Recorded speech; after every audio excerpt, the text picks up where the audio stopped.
Hola amigos, bienvenidos nuevamente a Dedito, devocional diario para todos. Eh, Hoy es 16 de noviembre y estamos introduciéndonos en el libro de Ezequiel, un libro profético muy bonito. Ezequiel está como en tres partes. La primera parte de lo que son digamos, la justicia o el juicio de Dios por el reino de Judá, porque recordemos que Ezequiel salió como de 25 años de Judá en la primera deportación, tal vez con Daniel. Daniel tenía por ahí sus 15 años, seguramente se conocían porque de las personas de los que salieron en la primera deportación, estoy revisando aquí, salieron 3023. Ahí iba Daniel, iba Ezequiel, era sacerdote, pero los sacerdotes normalmente empezaban su ministerio a los 30 años. Allí en el exilio, todavía entre el primero y el último de las deportaciones pasaron más de 10 años, ya llevan 5 años. Cuando Ezequiel cumple 30 años, empieza Daniel, capítulo 1, que se le abre la gloria de Dios, capítulo 2, cómo empieza su ministerio. Entonces, en esos 5 años siguientes, es cuando en Jerusalén está sitiado, hay enfermedades, hay hambrunas, hay violaciones, hay estos niños que se los comen las madres. Bueno, terrible, todo el panorama, el sitio. Entonces, la primera parte de Ezequiel es las profecías por las cuales Dios castiga a Judá. La segunda parte del libro pues tiene que ver con el juicio que Dios va a traer a las naciones vecinas.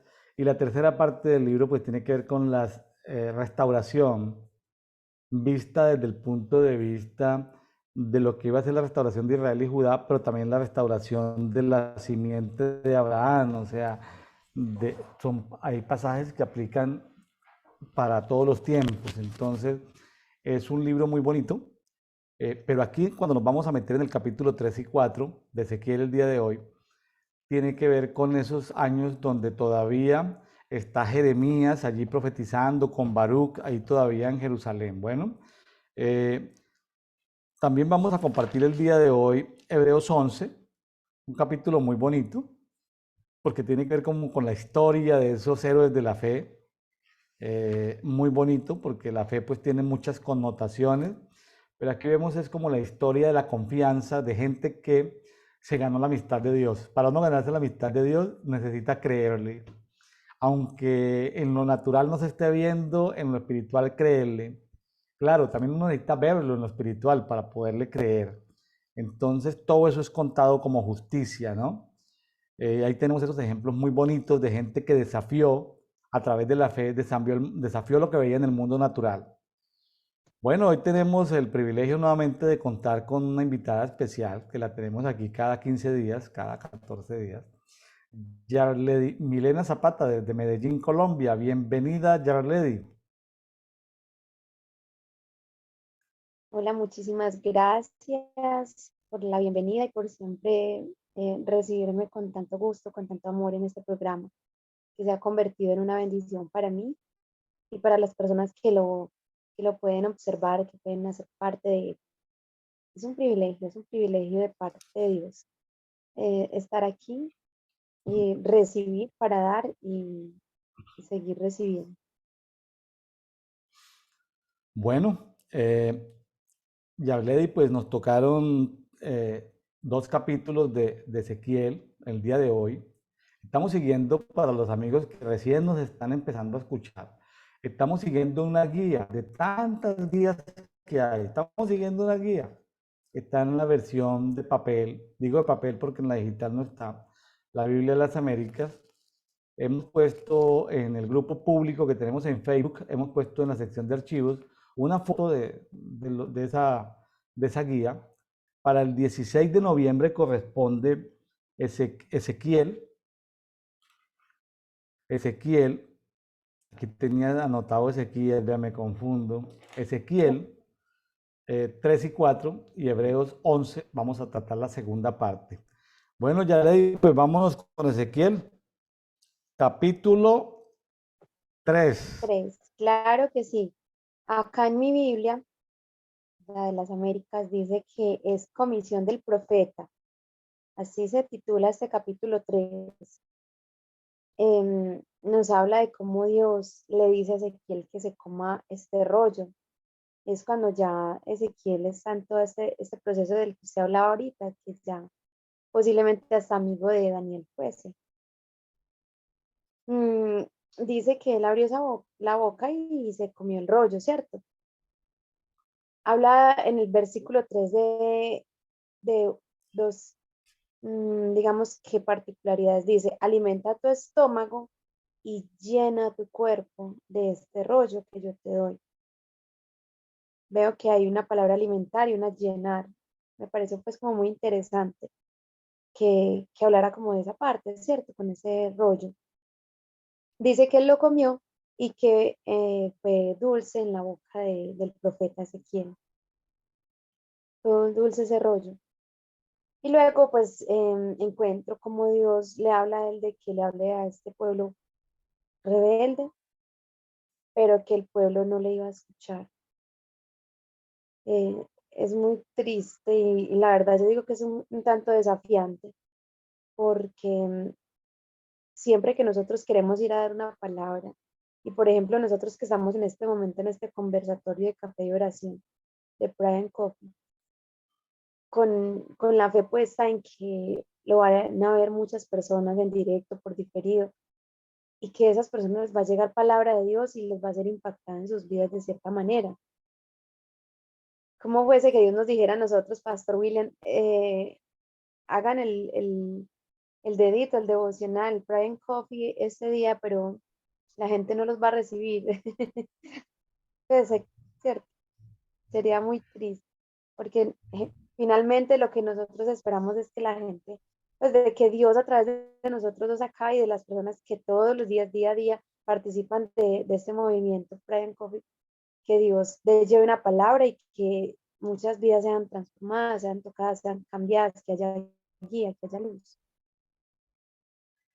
Ya le estoy de acuerdo contigo de cuando dices que qué triste, pero fíjese que eso es como la primera fase, porque el atalaya, el profeta atalaya, el que está, Dios ya sabe que no va a ser escuchado, por ejemplo.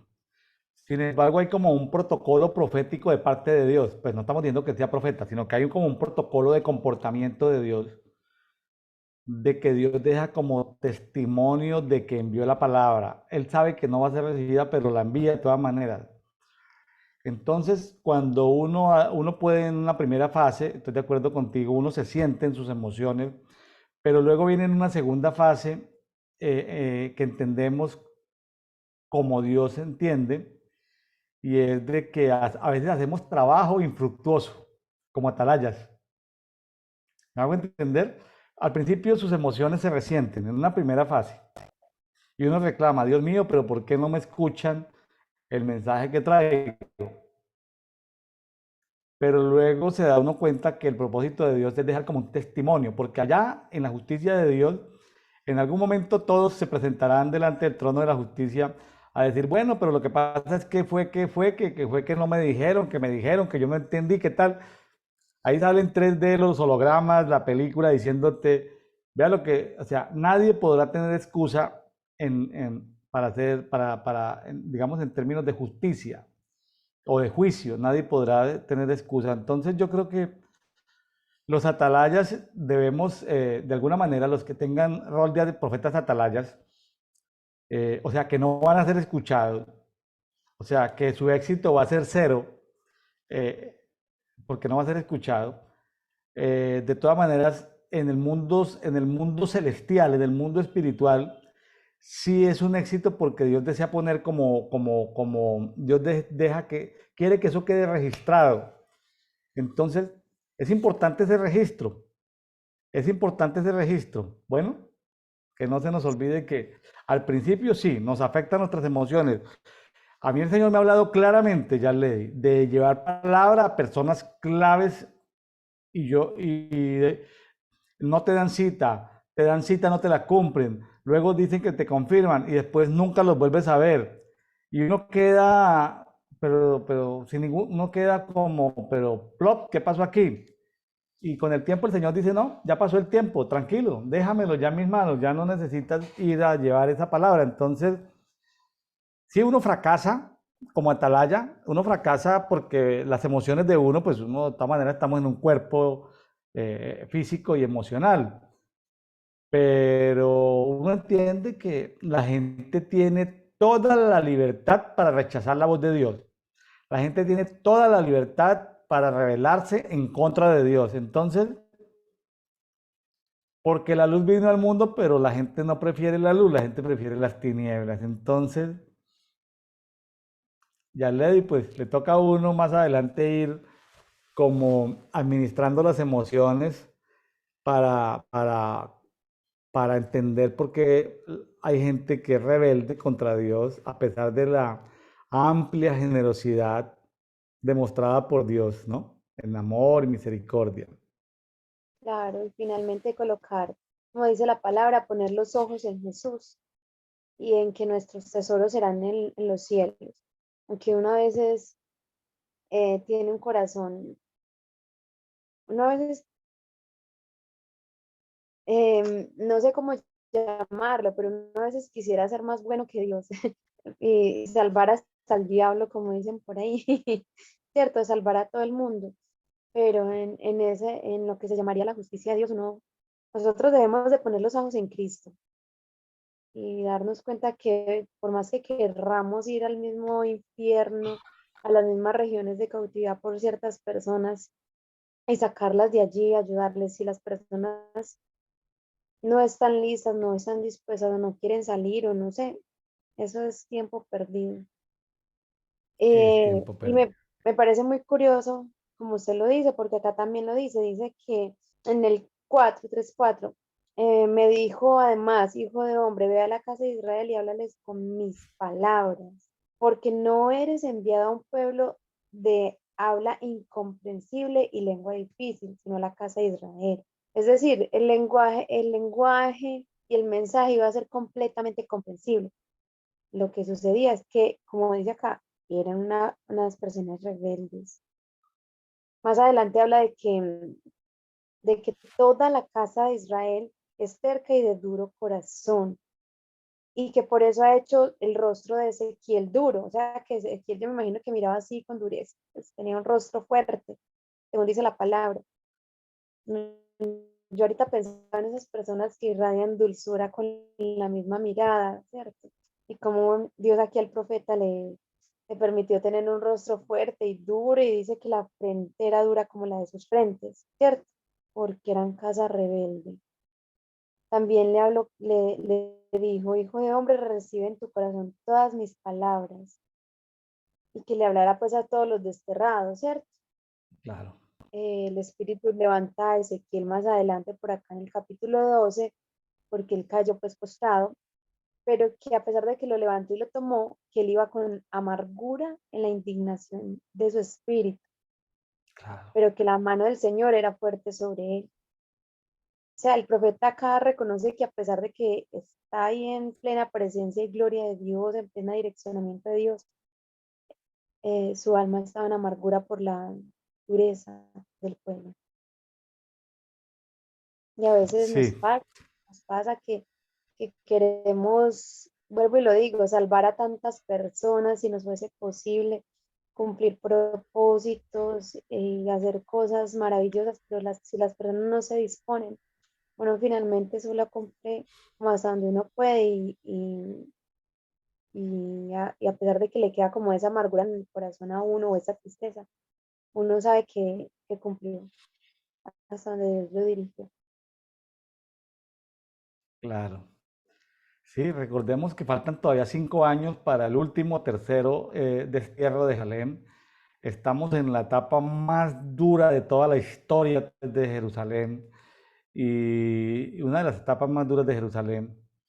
Y la gente, vea, él está con los desterrados, con los expatriados que ya están en las orillas del río que va, que parece ser que es, no se sabe geográficamente dónde está, al parecer es es como un canal, como un río ahí, canal tal vez del Éufrates, y están en una ciudad que se llama Tel Aviv. Me parece raro que se llame así como la ciudad hoy tan importante, Tel Aviv, ¿no? Y no tiene un Mm, significado, Tel Aviv, no tiene un significado, o sea, como que ese es como un nombre babilonio, tremendo, ¿no? Está ahí en Tel Aviv, a orillas del río Quebar, y está sentado ahí tal vez con algunos sacerdotes. Y claro, ahí habla de la amargura de alma que tiene y de la indignación en el espíritu que tiene. Pero vea lo que dice, pues la mano de Jehová o de Yahvé pesaba gravemente. Muchos hablan de que la mano de Dios o el dedo de Dios en el Antiguo Testamento es del ángel de Jehová, que es el mismo Jesucristo.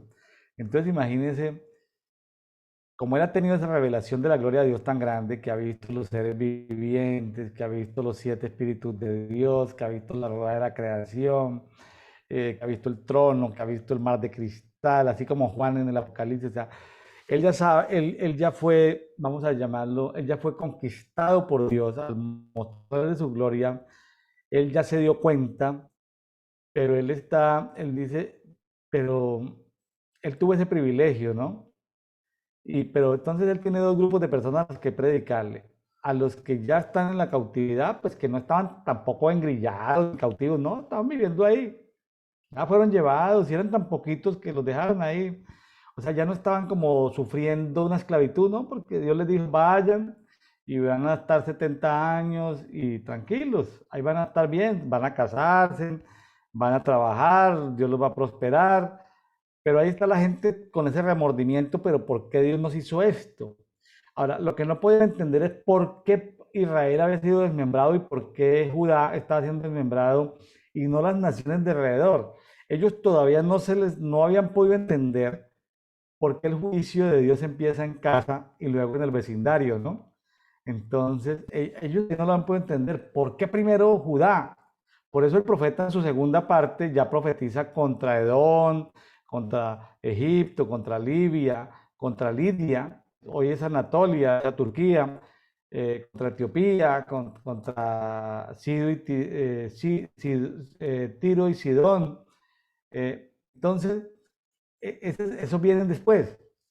Entonces, lo que no pueden entender ellos es por qué Dios se ensañó contra su propio pueblo.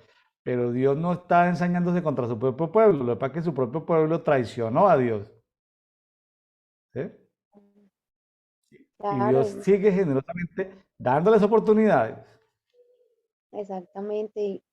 Y la persona que lea esta parte o que mire solamente esta parte de la historia del pueblo de Dios, pues sí dirá, en todo un Dios tan bueno de amor y de poder, ¿cómo va a permitir algo así?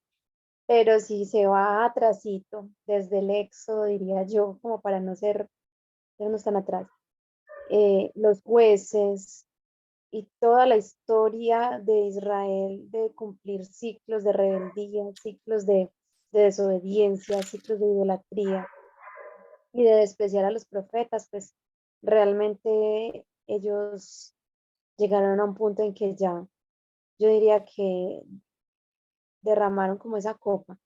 Acá en Colombia se Claro. dice la gota que derramó la copa. ¿No? Y Y Dios, vamos a ver, sí, tranquilo, Dios ya se los había advertido. sí, ¿no? Y vamos a ver en el capítulo siguiente que cuando hay unos actos proféticos que imagínense, no era un tema de un año, ni de 2 años, ni de 3 años, ni fue que Dios se le dio ira y en medio de su... No, no, no. Habla de siglos enteros, el pueblo desobedeciendo a Dios. Entonces, esto no fue un día para otro. Exactamente, exactamente. Luego por acá vemos después del 16, después de esos 7 días en que Ezequiel estuvo atónito, como Dios le dice que le hable pues al pueblo nuevamente, que les advierta, y que si el pueblo es impío y no escucha, pues él cargará con su propio castigo y su iniquidad caerá sobre él. Pero que si Ezequiel no le habla, no le pues Ezequiel también llevará las consecuencias, ¿cierto? Pero si él le habla, dice, pero tú habrás salvado tu vida, la importancia de dar la palabra, la importancia de llevar el mensaje. la importancia de ser obedientes, no tanto por cumplir, sino por obediencia y por ser justos delante de Dios, porque finalmente eso es lo que nos debe importar a todos nosotros. Que Dios el Padre, que el cielo nos da como personas justas, obedientes y sujetas, y que recibamos nosotros lo que el Padre tenga para nosotros. Claro. La amonestación hace parte del proceso de Dios a la persona que está en pecado, al pueblo que está en pecado. Si Dios pone un atalaya, un profeta atalaya, a llevar una palabra de amonestación, es parte como el proceso jurídico de Dios. Oye, estás Sí, en pecado, ahí te mando la amonestación. Ahora, el amonestador, por ponerle un nombre, el amonestador, que es este profeta atalaya, tiene la misión de amonestar, sea cual fuere el resultado, tiene esa función. O sea, exacto. él es exonerado, si la persona responde mal, él es exonerado, ¿sí? Pero si no lo hace, es castigado por no amonestar. Sí, exactamente. Y yo diría que nosotros estamos aquí para agotar todos los recursos, siempre y cuando Dios nos dé permiso. Entonces, si Dios me dio permiso o me envió a llevar una palabra a cierta persona o cierta direccionamiento, cierta amonestación, yo debo hacerlo porque con la fe puesta en que Dios va a obrar con su justicia y que yo soy el instrumento de Dios acá en la tierra, por obediencia, por amor, por justicia, se debe realizar, se debe hacer. A veces cuesta porque ser evangelista y más que todo, cuando hay palabras así de direccionamiento, ay Señor, si habré escuchado bien, ¿cierto? Pero la importancia de la Claro, obediencia, claro. Es como ser un cartero, ¿no? Llevar una carta, es como ser un mensajero, llevar un mensaje, como un diligenciero, hacer la diligencia, ¿ya? Hasta ahí llega nuestro trabajo, es lo que hay que hacer. O sea, no hacerlo si nos es contado como pecado. exactamente, exactamente. Entonces nos queda a todos los que estamos escuchando en este momento este conversatorio, la reflexión de que a Dios lo debemos obedecer sí o sí, sin importar si el pueblo es rebelde o no, si la persona a la que le vamos a llevar la palabra parece hostil, parece dura de corazón, porque realmente ya el que se encarga es Dios. Nosotros lo debemos hacer con la fe, el amor y la esperanza en que estamos siendo, orando en justicia delante del Padre, que ya Él haga el resto. Así es, de acuerdo.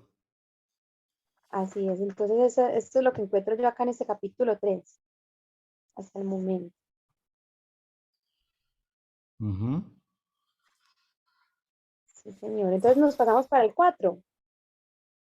Sí, adelante. Bueno, acá se llama símbolos del sitio de Jerusalén.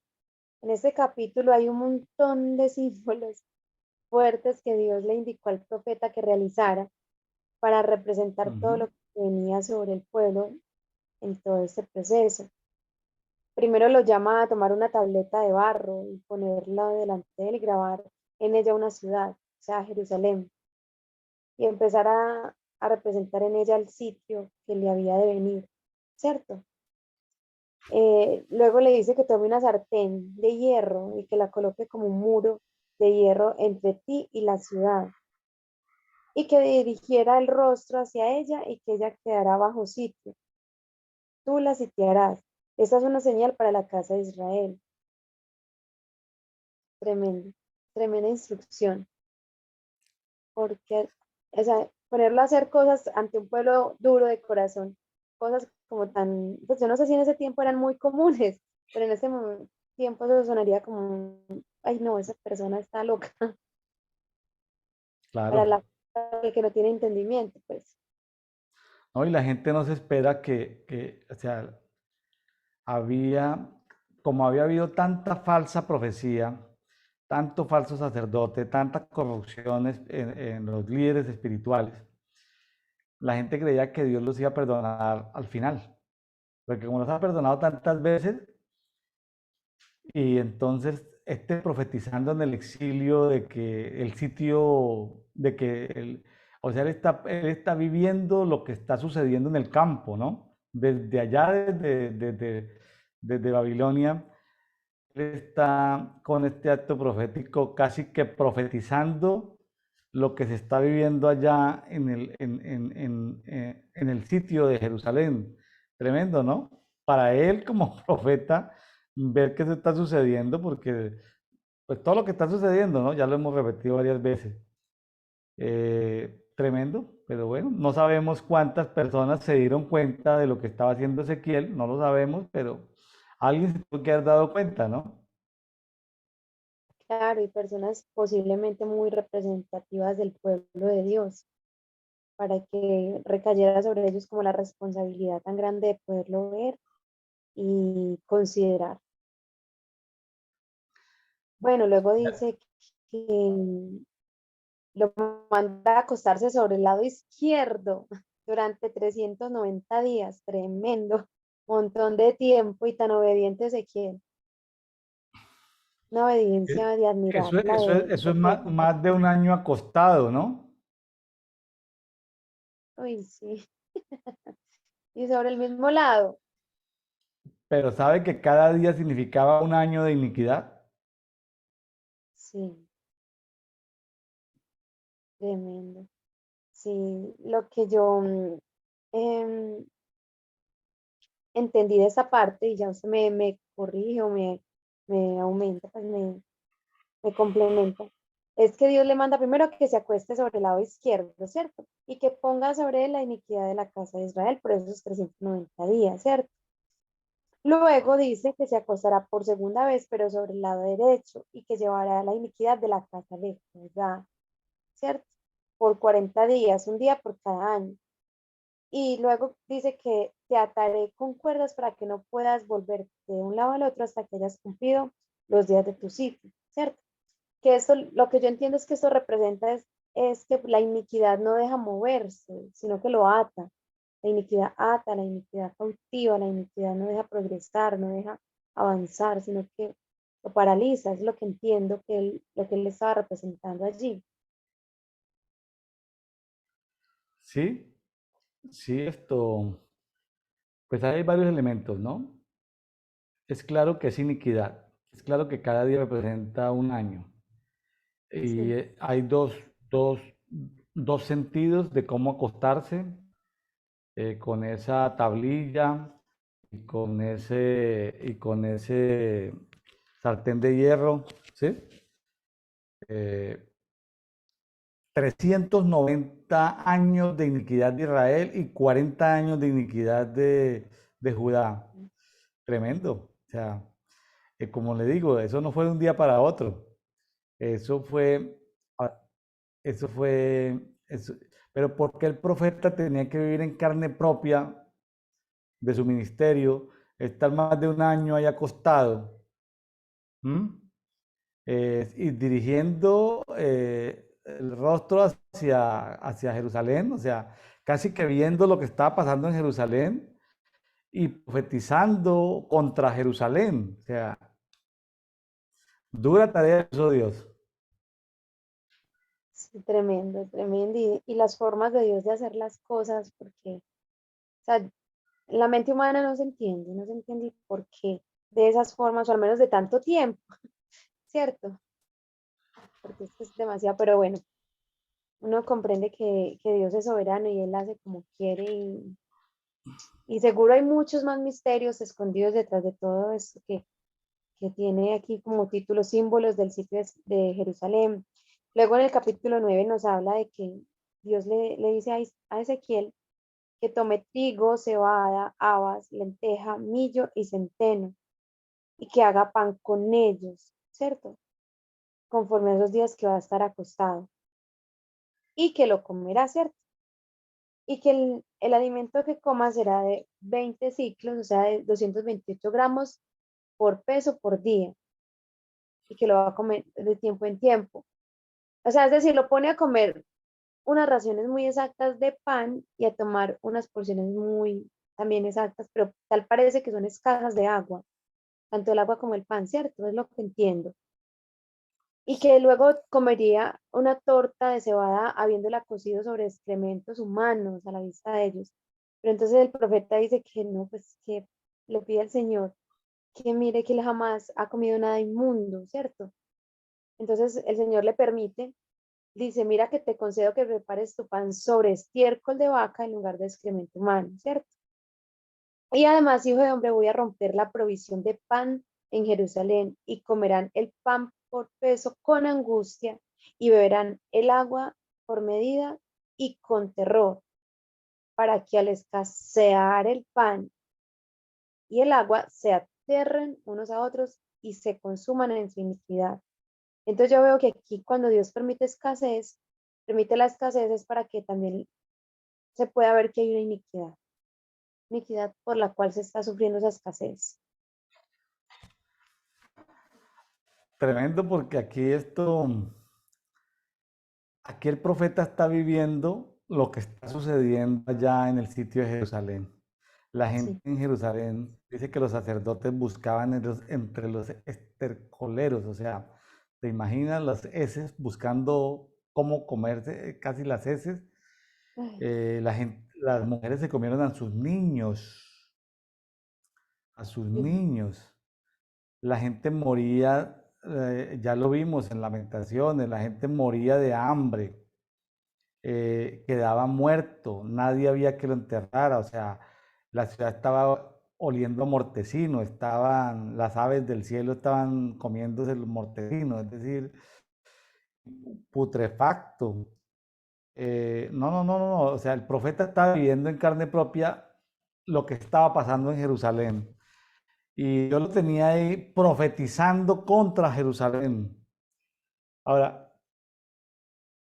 Dios le disminuyó cuando él suplicó que no fuera sobre excremento humano, sino sobre excremento de vaca, donde preparara, o sea, porque él tenía la masa, de lo que él le había dicho, los ingredientes, la masa y el tamaño y todo la masa, pero seguramente el estercolero podía tal vez echarle, tal vez eso se puede preparar, no lo sé, pues yo creo que es como fuente energética, sirve como para quemar. Imagínense poner una masa meter candela a ese excremento para calentar, no, qué cosa, pero la misericordia que tuvo Dios con el profeta fue que le bajó el nivel de suciedad, pero no porque no estuviera sucediendo eso en Jerusalén sí estaba sucediendo eso. claro, Y ahora, con eso, ¿qué quería mostrarle Dios al profeta? Que eso estaba sucediendo en Jerusalén. El profeta que le estaba mostrando a los que habían sido llevados cautivos con él, por lo menos a los sacerdotes, de que lo que estaba viendo ahí está viendo Jerusalén. Una profecía en carne propia, sí, ¿sí? O sea que todos los otros sacerdotes tenían que ver a este sacerdote, oye, pero ¿qué estás haciendo? No, esto está pasando en Jerusalén. ¿Cómo así que esto está pasando en Jerusalén? Yo creo que estaba de alguna manera doblegando ese espíritu de rebeldía, ¿no? Estaba quebrando ese espíritu de rebeldía a través del dolor y el sufrimiento de los que estaban ya cautivos en Babilonia, que estaban viendo, como si estuvieran viendo por CNN, por televisión, y lo están viviendo. Es decir, es como, imagínense estar uno viendo, imagínense, Milena, ¿has visto una película de la Segunda Guerra Mundial donde está el gueto de Varsovia, donde están los campos de concentración? Estar viendo eso al otro lado, pero tú en tu casa estar haciendo lo mismo que está pasando en la película. Es como metiéndose en la película, ¿sí? Viviendo sí, lo que está pasando en la película. El sí, hambre, la necesidad, el dolor, el sufrimiento. No, muy tremendo estos actos simbólicos de Dios. Ay, Señor, y a veces yo creo que Dios todavía utiliza ciertas cosas con ciertos profetas atalayas. Dios se toma digamos ¿qué? La autoridad o el atrevimiento de hacerlo pasar por este tipo de cosas, ¿no? tremendo, Sufrir en carne propia la profecía. cierto, tremendo. Esto está como para invitar a una escuela de profetas. ¿Quieres ser profeta? ¿Quieres desarrollar tu nivel profético? ¿Sí?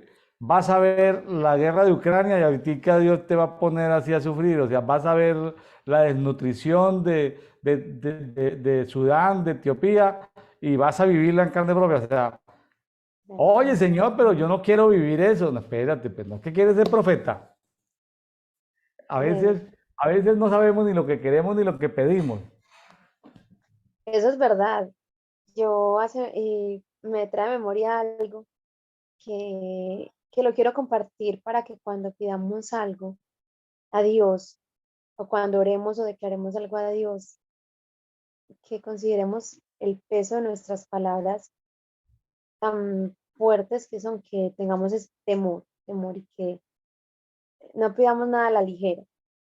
Cuando recién yo empecé a conocer de Dios y a caminar sí, en los caminos del Señor, yo siempre soñé con viajar a las naciones y predicar y llevar el evangelio y hablar del amor de Dios y que Dios me usara para que la gente se enamorara de Cristo. Bueno, en fin.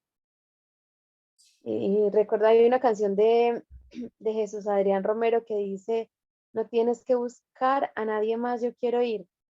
Pastor, ¿la conoce? No me acuerdo, sí la he escuchado, pero no me acuerdo. Ayúdeme a recordarla. Dice, no tienes que buscar a nadie más, yo quiero ir. Aquí está mi tiempo, aquí están mis horas, aquí estoy yo. Bueno, en fin. Entonces yo la cantaba así a todo pulmón y yo, Señor, llegar al día, llegar al día. Pues señoras y señores, el día se llegó. Y para mí fue muy fuerte porque no fue color de rosa ni de la forma que uno espera que, ay, bueno, la misionera se fue a llevar palabra de Dios, a hacer intercesión por su tierra y por lo que representa, sino que fue algo muy fuerte, muy difícil. Yo desde el momento que compré el vuelo, tenía así el corazón y el espíritu como aquel profeta en una angustia, en una amargura muy grande, en un dolor, porque me tocó renunciar a un montón de cosas y sacrificar muchas otras cuantas. Y para mí era, límpiese las lágrimas y adelante pues, porque si Dios la llamó a esto y usted dijo que aquí está usted, ánimo. Entonces fue fuerte. Y ya cuando estuve en la mitad del trayecto en cierto aeropuerto, por allá en una ciudad, en un país que no voy a mencionar, me acordaba de esa canción y yo me decía, a veces cantamos cosas sin entendimiento. La Biblia dice que entonemos cánticos con entendimiento y que pidamos Claro, cosas conforme a la voluntad de Dios. Y yo, Señor, pero si yo te dije hasta el final voy a cumplir mi palabra. Fue muy fuerte, fue muy duro y me costó bastante y bastantes años, pero fue aprender de que listo, si en algún momento Dios me llega a volver a llamar, que sea por su voluntad y no porque de pronto en mis fuerzas o en mi ilusión o mi sueño, que yo se lo haya pedido. sí, la verdad es que hay una brecha muy grande entre lo que uno se imagina que es un ministerio, por ejemplo, en este caso estamos hablando del evangelístico, y la Sí, realidad. ¿Sí?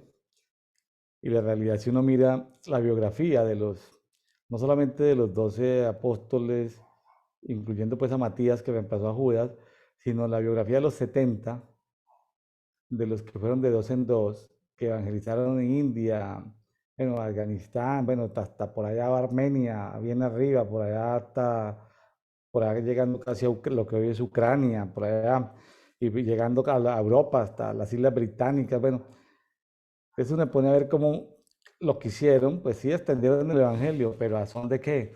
De sí, hambre, torturas, de martirios, de muerte, o sea, pues sí, no, pues llenaron el mundo con el evangelio, sí, pero en carne propia sufrieron el evangelismo, llevar el evangelio, sufrieron eso, ¿sí? sí. Bueno, ya ¿le parece bien si nos vamos a Hebreos? Claro que sí. Hebreos, Hermoso Hebreos capítulo.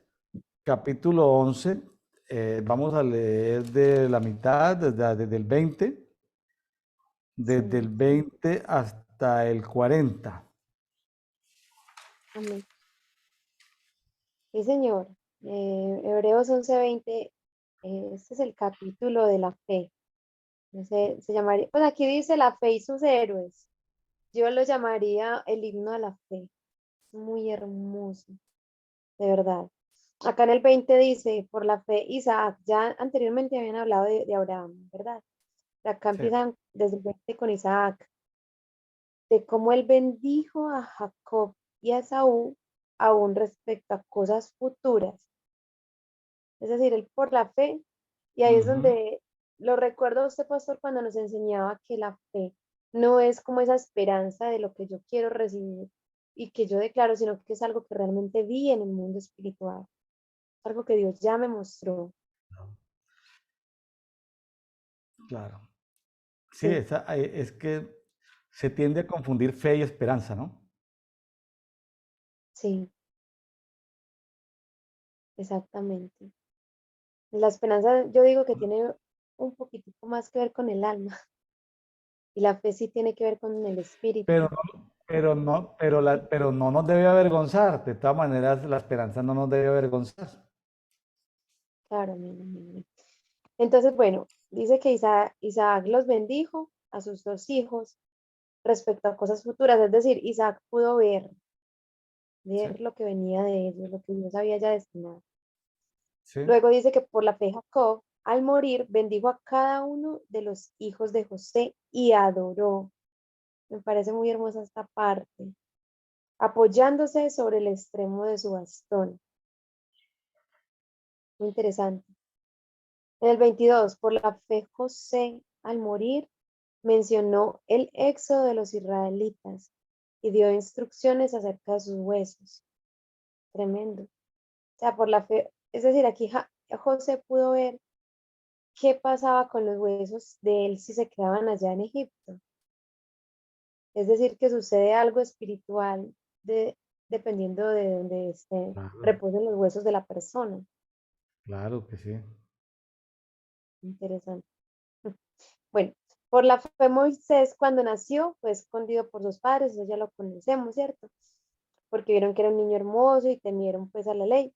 Pero luego dice que me pareció esta la parte más hermosa de este capítulo, que por la fe Moisés, cuando ya era grande, rehusó ser llamado hijo de la hija de Faraón. Moisés lo tenía todo, era el hijo de las personas, pues allí llamado hijo, de las personas más, de la potencia en ese tiempo, ¿cierto? De la potencia del mundo en ese tiempo era Egipto, ¿verdad, pastor?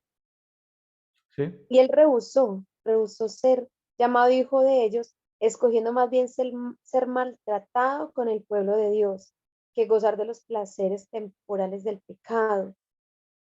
Wow, cuánto anhelamos tener esa fe, que realmente seamos capaces de renunciar al mundo y, como decía Pablo, considerarlo todo por basura, ¿verdad?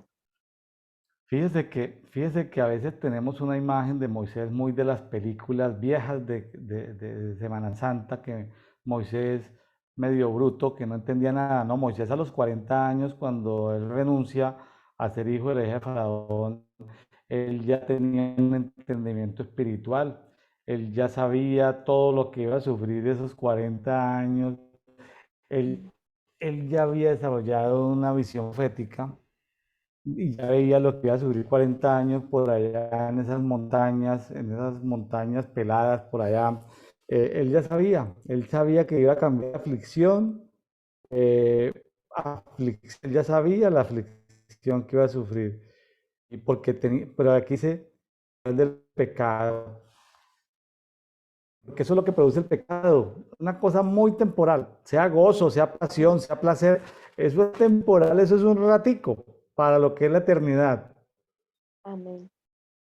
Así es. De hecho, acá en el 26 dice que Moisés consideró como mayores riquezas el oprobio de Cristo. Entonces esa fe le permitió ver a Cristo Jesús.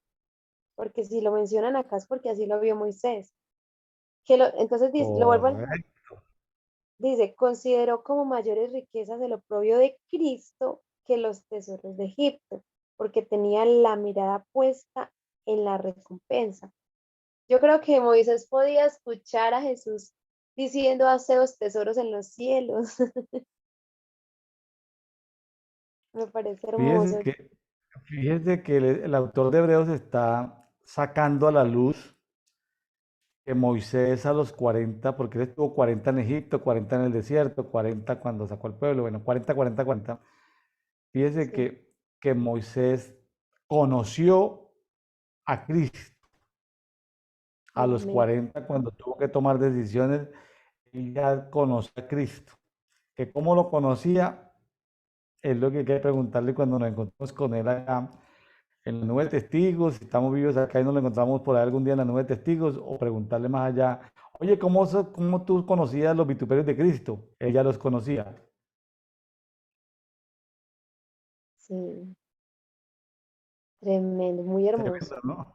muy Tremendo hermoso. porque este no es el Moisés de las películas, este es el Moisés del libro de Hebreos. Sí, eh, y no sé, me pregunto ahí en qué momento es que él aparece en la transfiguración con Cristo,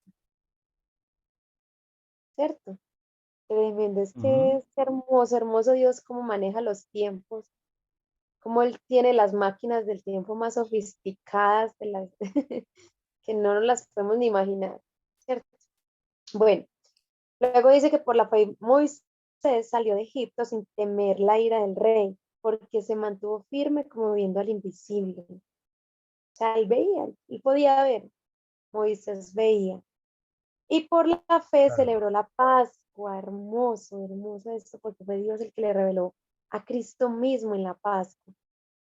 El rocimiento de la sangre para que el exterminador de los primogénitos no los tocara a ellos. Y por esa misma fe pasaron el mar rojo por tierra seca. Cuando los egipcios intentaron hacer lo mismo, bueno, sabemos que se ahogaron. Tremendo, tremendo la vida de Moisés. Es hermosa. Es hermoso todo lo que Dios le reveló y lo que le permitió ver.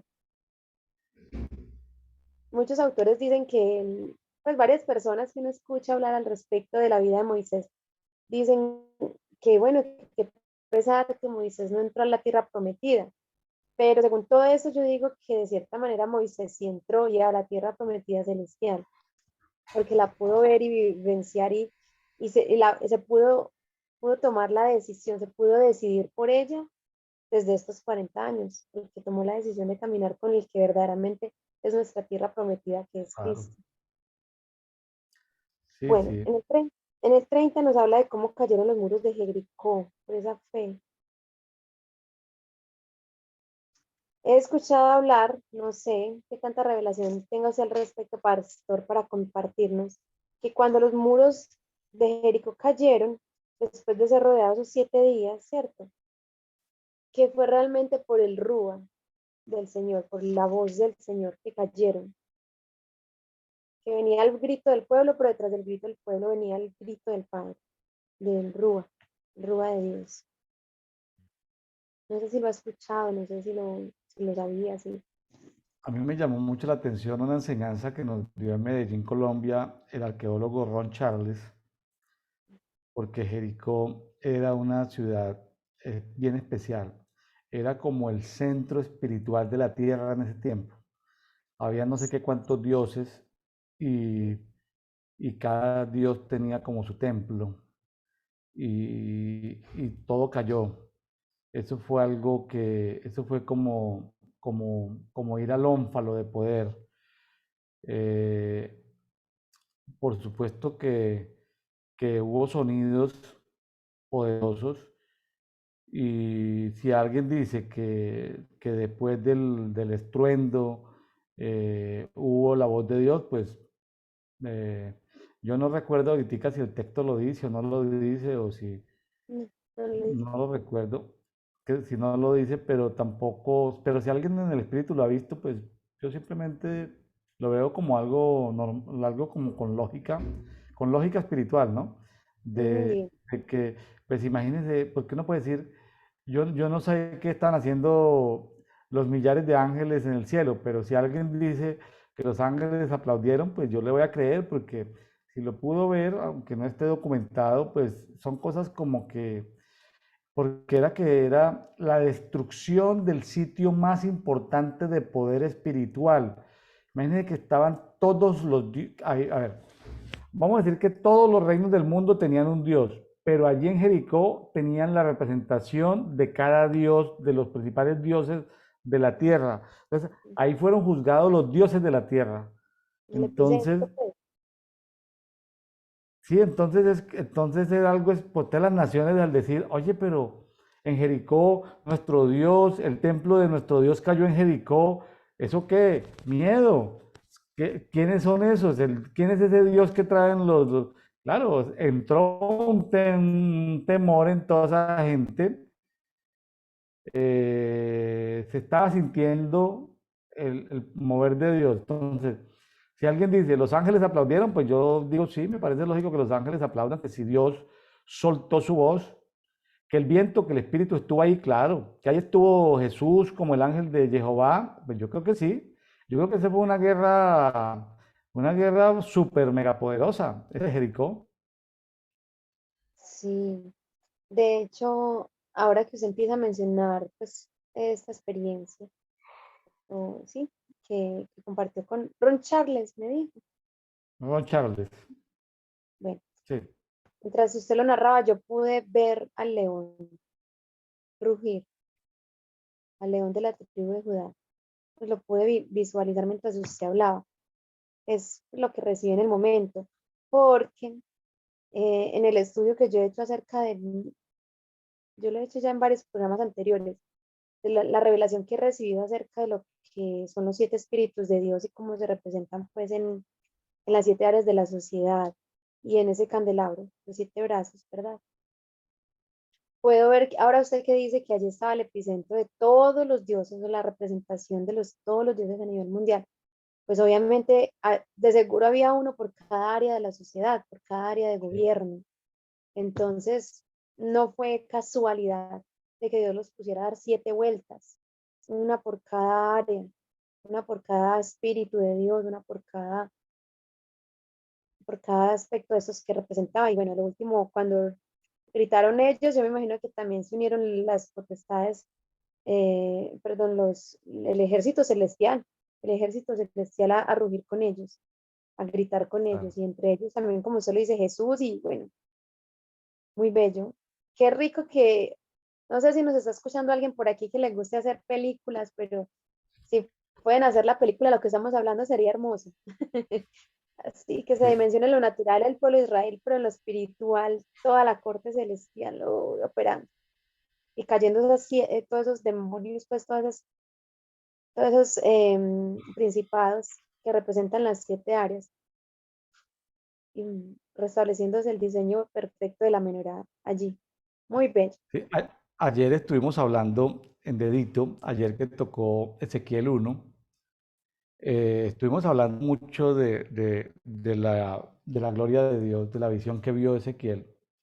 Ahí aparecen los siete llamaradas de fuego, que es el Espíritu Santo, Sí. perdón, los siete espíritus de Dios.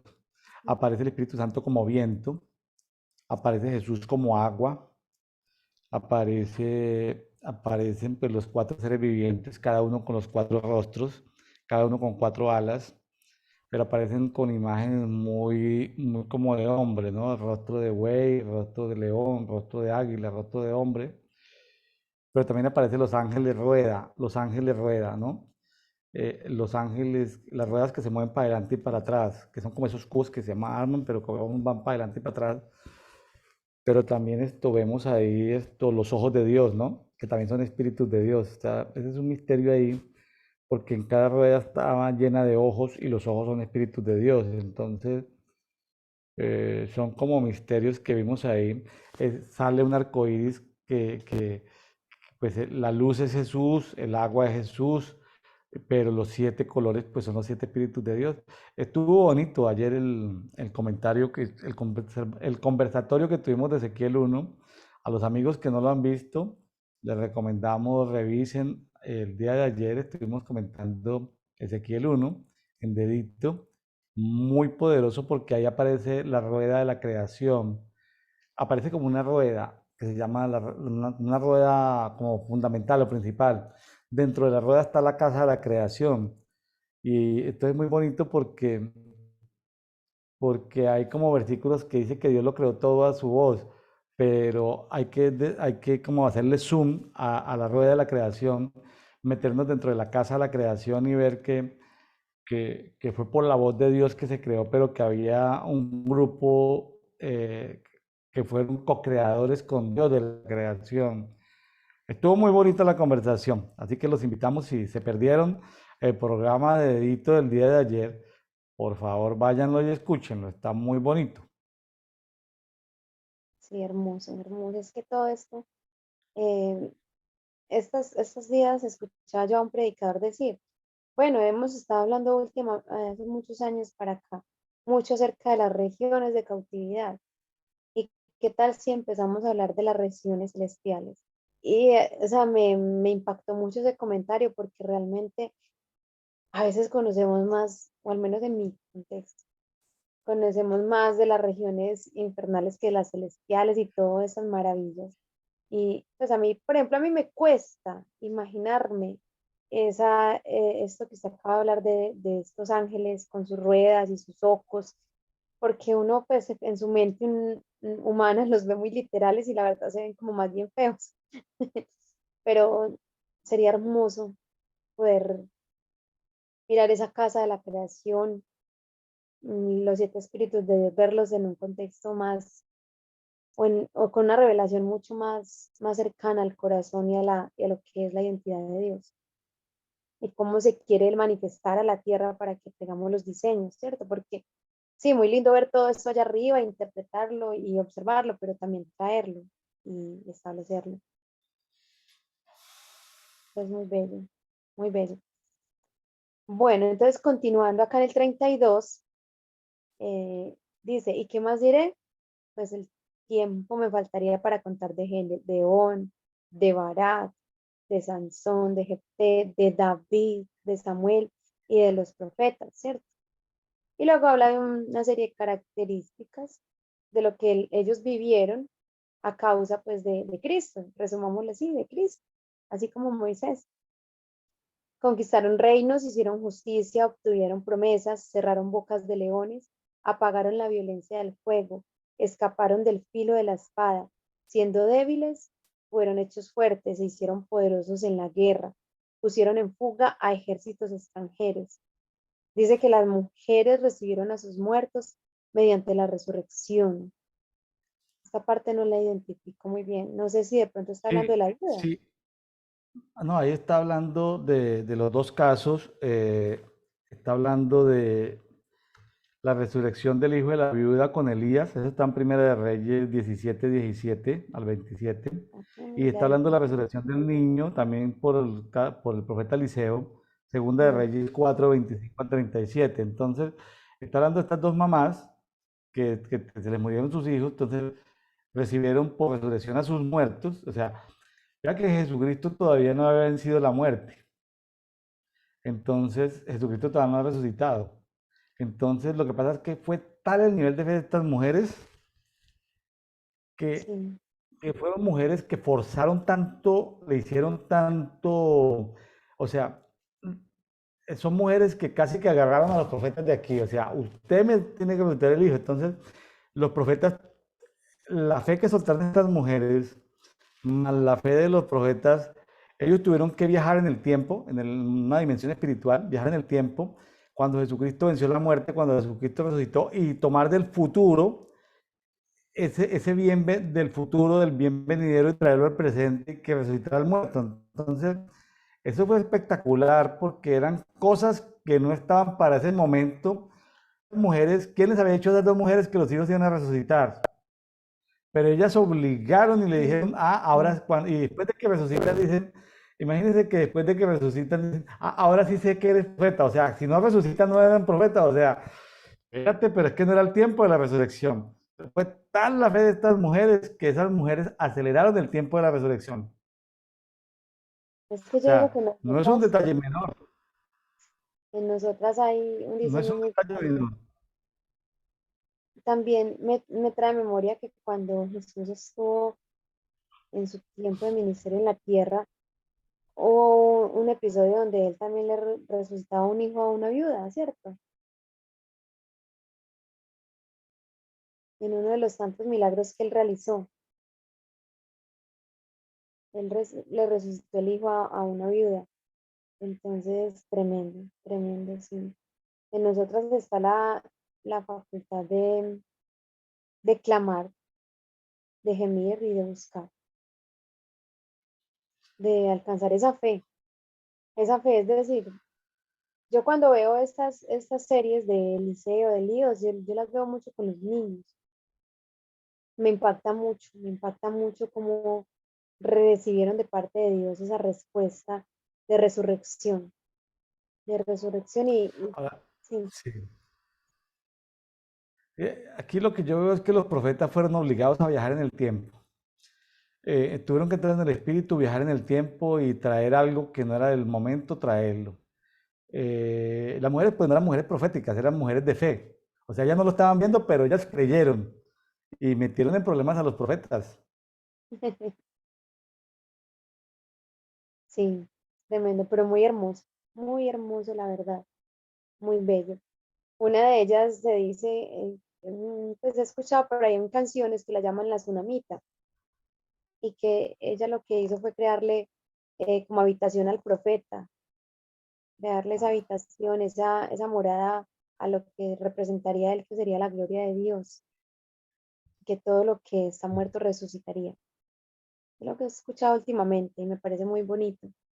Hacer de nuestra casa no solamente un hotel, sino una vivienda para Dios, y que resucite el Padre todo lo que tenga que resucitar. Muy bello, ¿cierto?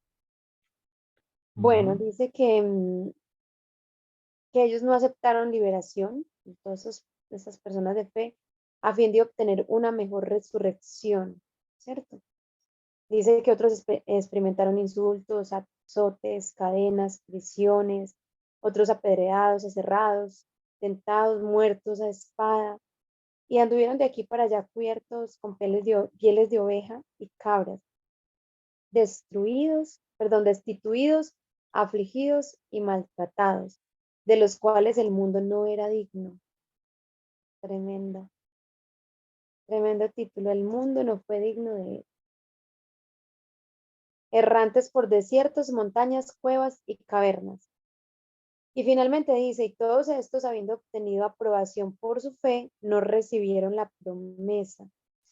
Es difícil cuando pasan y pasan los años y uno no recibe respuesta, y están ahí las promesas, pero uno no las recibe y no las recibe.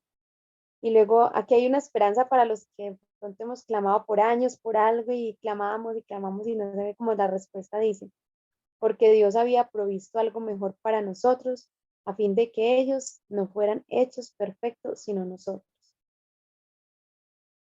Y así termina este capítulo.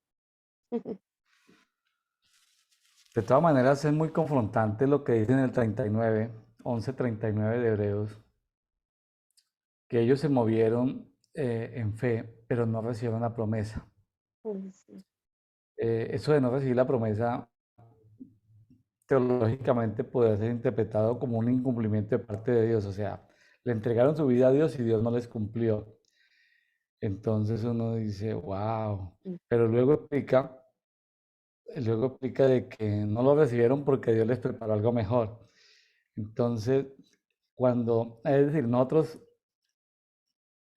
Dios lo prometió, pero Dios cambió el resultado final. No entregó lo que prometió por entregar algo mejor. No, es a la mente teológica, Exacto. esto no tiene explicación, esto no tiene explicación teológica. Esto suena muy complejo, de que Dios promete algo, no lo cumple. ¿Y por qué no lo cumplió? No, porque te va a dar algo mejor. Eh, yo creo que ellos eh, sabían lo que Dios les prometió, pero ellos prefirieron no recibir lo que Dios les prometió para recibir algo superior de los bienes venideros. ¿Sí? Entonces, es como es una escogencia, es una escogencia que hace las personas en fe, eh, que hace las personas en fe. Lo que tal vez yo te contaba al principio de, la reunión, de este dedito, que te contaba sobre la promesa de la victoria de la ciudad de Medellín sobre la Reina del Cielo. Sí. Eh, la Reina del Cielo en Éfeso hubo varias confrontaciones, en la época del apóstol Pablo, en la época más adelante de Juan, no habla mucho en la Biblia, pero se sabe que estuvo Juan allí, y luego la de los discípulos de Juan. Entonces, hay cosas que uno cree porque Dios ya se las mostró. Dios lo va a cumplir, pero como nuestros tiempos son más cortos, por X y Z, Dios sí, es decir, sí cumple en el mundo natural. Cuando cumple, ya nosotros no estamos, pero como lo alcanzamos a ver en fe, estamos tranquilos. Ah, Entonces, eso de no recibir la promesa es en nuestro tiempo, pero porque Dios de todas maneras cumple. Yo creo que va a haber una destrucción total de la Reina del Cielo en la ciudad de Medellín, no sé si en 50, 100 años. Yo ya no voy a estar seguramente en 100 años, pero se va a recibir esa promesa. Ahora, pero si, como yo ya lo pude ver, entonces yo ya no estoy tan apegado a verlo en la ciudad de Medellín. O sea, yo ya no tengo eh, de quererlo ver en el mundo natural. No, yo sé qué va a suceder. Entonces, eh, ahora, como ya lo sé y Dios también y Dios se puede tomar más tiempo del que yo no sé, más tiempo me refiero es al tiempo mío que es muy corto. Yo sé que Dios me ha preparado algo superior a eso, ¿sí? Algo superior a eso. Eh, en los bienes venideros no todos vamos es decir, no hay una democracia donde todos estemos en el mismo lugar. Hay lugares celestiales dentro de los lugares celestiales. Uno puede estar en un castillo con vista al trono o puede estar en un paraíso por allá como en un como en un paisaje suizo, estar uno con un lago solito en una cabaña, sin ángeles, y eso es ser el paraíso, pero estar uno también esto en un castillo con vista al trono del Padre, eso es espectacular. Entonces, estar uno más cerca, esos son los bienes venideros. Entonces, uno cambia, uno sabe que Dios ha preparado algo mejor para nosotros.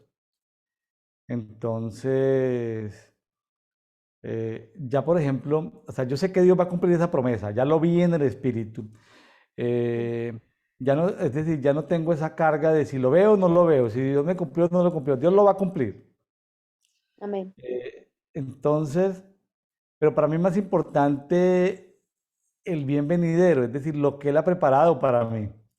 Porque entonces yo digo, ay, entonces cuando caiga la reina del cielo, entonces yo voy a tener una casa de 800 metros en el área metropolitana de Medellín. Yo puedo estar pensando en eso y no es eso. Ya yo no espero ni siquiera, es decir, ya yo no estoy esperando esa compensación económica en Medellín. No sé si me estoy dando a entender. Es decir, para mí es algo ya secundario. Yo lo que estoy es pensando en mi morada en los lugares celestiales. ¿Sí? Sí, amén. O sea, yo ya estoy haciendo otra película, es decir, yo ya no estoy, si Dios me da 800 metros en el valle del área metropolitana de Medellín, gloria a Dios, pero ya no es como mi anhelo, o sea, mi anhelo ya es el lugar donde voy a estar. Yo contaba el día de ayer aquí en este conversatorio de Edito que yo conocí ese lugar donde yo voy a estar y yo le pedí al Señor que me diera el privilegio de tener a Sarita al lado. Usted me dijo, no, pues es que el matrimonio no aplica aquí ya en esta temporada. Yo le dije, no, yo quiero que Sarita sea mi vecina. Entonces el Señor me lo concedió, dijo, listo, está bien. Qué Entonces yo luego ternura. le dije, Señor, pero yo quiero que no hayan unas puertas entre nosotros, de que las dos habitaciones estén compartidas. El Señor le dio risa y sí autorizó que los ángeles demolieran esas paredes y yo sé que en la eternidad voy a tenerla ahí al lado y voy a poder pasar, acostarme en la cama con ella, pues ya no vamos a tener relaciones carnales, pero pues, me puedo acostar en la cama de ella se puede venir a conversar conmigo, ella puede usar mis instrumentos musicales. Yo ya aseguré ese bien venidero. Así que cuando Dios destruya la reina del cielo en Medellín y la promesa que Dios tiene mía en Medellín, pues eso ya es como secundario. O sea, ya lo que me interesa es el bien venidero. O sea, ya, pues si Dios me lo da en esta vida o no, ya pues es algo secundario. Ya a mí, ya por lo menos aseguré dónde va a estar mi hospedaje en el cielo, porque qué tal y si Dios me la manda por allá al paraíso y la veo yo simplemente de vez en cuando, ahí la va a tener al ladito, o sea, ya la aseguré tener al lado. Qué bonito, qué hermosura. Muy bello. Ahora, no aplica que los esposos van a estar en el cielo juntos, no, eso no aplica, para que a veces no nos hagamos ilusiones de que vamos a estar todos en el mismo lugar, no, no, no, no, no, eso hay que trabajar mucho para poder hay que creer, el trabajo es creer, hay que creer, hay que confiar y creer que lo que Dios prometió lo va a cumplir. Por ejemplo, Milena, Dios prometió que mis hijos Dios prometió que mis tres hijos todos van a estar en la eternidad con Él. Entonces, Amén. yo lo creo. Entonces, eso me da paz. Eso no significa que yo no vaya a interceder por ellos ahorita, porque ellos están, yo no sé dónde están en otra ciudad, qué están haciendo, cómo están haciendo. Entonces, yo debo de interceder diariamente con ellos, pero lo hago desde la perspectiva del guerrero, pero también lo hago desde la perspectiva de estar tranquilo, porque sé que ellos en la eternidad van a estar porque Dios me lo prometió. Entonces, algo tendrá que hacer Dios. A veces a veces nos pasa mucho, ya le di como cuando Nehemías llegó a la reconstrucción, Nehemías veía los muros, imagine todo destruido, veía era solo escombros. Entonces a veces tenemos ¿sí? Y el escombro no nos deja ver, ¿no? El escombro no permite que disfrutemos la vida. El escombro son las deudas, que las obligaciones, que pagar la energía, que pagar el arriendo, que pagar la renta, pues como dicen, que esto, que aquello.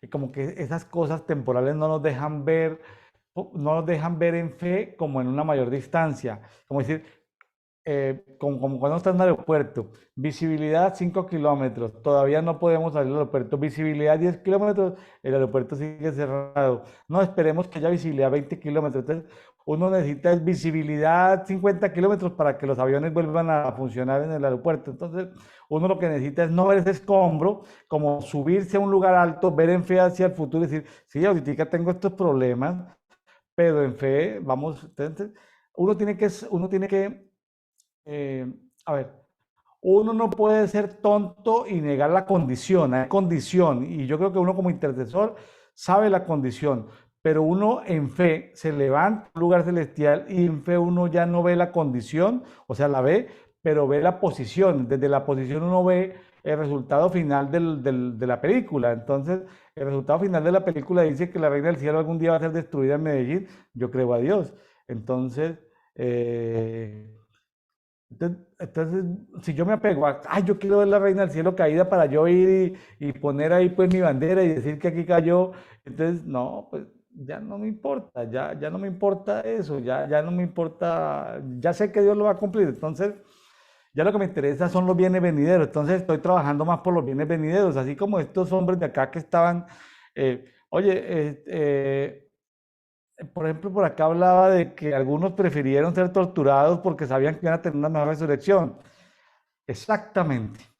Es decir, prefiero sufrir aquí un poquito más porque allá va a tener una mejor resurrección. Entonces, Amén. ¿sí? Entonces, hay cosas de los bienes venideros, dónde vamos a estar. Eh, no es lo mismo estar uno ahí donde están los apóstoles, donde está Daniel, donde están los 70 los ancianos, no es lo mismo que estar por ahí en el paraíso. Pues sí, pues es como irse a vivir a Suiza, ahí solito, sin ángeles ahí. Claro, está uno en un lugar celestial, pero ahí solitario, ¿sí? De vez en cuando uno en el espíritu, pues está uno en una dimensión espiritual, entra en el espíritu para cuando lo convoquen a uno ir a celebrar alguna fiesta al trono del Padre y luego volver uno a su territorio. No, no, no, yo prefiero estar en donde está la acción, Mm, donde está la gloria. amén, Así me amén. toca sufrir aquí, así me toca sufrir aquí un poquitico más. Así es. No sé si me hice entender, ya Lady, pero Claro, claro, es ¿sí es poner, cierto? poner los ojos en las cosas de arriba, ¿no? Y entender que finalmente todo lo que estamos viviendo acá es temporal, es pasajero y que nuestra realidad es la vida que tendremos allá en la eternidad. O sea, desde ya estamos viviendo la vida eterna, eso lo sabemos, pero es decir, lo que Dios está preparando, esa morada que Jesús va a preparar para nosotros y esa realidad eterna que tiene allá para nosotros. Esa es la que verdaderamente cuenta. Ahora, yo que creo de Hebreos 11, yo creo que la mayoría del pueblo cristiano, lo digo con respeto, con cuidado, con cariño, con amor, la mayoría del pueblo creyente ve Hebreos 11, pero en el lenguaje de la esperanza. Lo ven como sí, algo que pueda suceder, como desde el alma, como sí está bien, lo dice la Biblia, como que sí está, si lo dice la Biblia, pues debe ser, como desde la esperanza. Y puede ser válido, pero yo los invito a que se metan en un nivel de fe. Pídanle a Dios, amigos de Café de Oración, que Dios les aumente la fe para que puedan verlo en la fe, ¿sí? Amén. Para que puedan verlo en otra dimensión que no sea esperanza, sino fe. Y puedan decir, no como, bueno, yo confío que Dios, porque su palabra lo dice, pero a ver, ¿lo viste? No, yo confío en su palabra, yo sé que Dios, no, no, no, espera, eso es esperanza. Sí, la esperanza está bien, no me debe avergonzar, o sea, ya, por lo menos clavé mi bandera con la esperanza, pero qué bueno, aparte de la esperanza, amigos de Café de Oración, que pasemos al nivel de fe. Señor, que mi fe aumente para que me pueda salir del nivel de esperanza y pueda ver el resultado final de la película y por lo menos traiga paz y gozo y reposo a mi alma, porque si mi alma no tiene reposo, Es verdad. Sí, mi alma necesita tener reposo. así es. Amén. Amén. Yarledi Milena Zapata desde Medellín, Colombia. Muchas gracias por haber estado con nosotros en este dedito quincenal que nos acompaña. Gracias por su tiempo, por la dedicación. Eh, No, ¿Algo más, pues, Yarledi? ¿Algo que no, quieras comentar ya para ir cerrando? no, con todo el amor, gracias al Padre, le agradecemos en esta hora por permitirnos estar aquí aprendiendo y compartiendo de lo que vamos recibiendo y de lo que nos vamos retroalimentando, que es un crecer, crecer y recibir una visión más amplificada de lo que es su reino. Y con esa visión, pues clamar más por esa fe, porque Dios nos aumente la esperanza a niveles de fe tan mayores que realmente podamos poner los ojos en Jesús, las cosas en las miras de arriba, como dice la palabra, y hacer tesoros en los cielos. Que el Espíritu Santo nos ministre de esa manera. Yo lo pido en esta hora en el nombre de Jesús. Para todos los que estamos viendo este programa, amén y amén.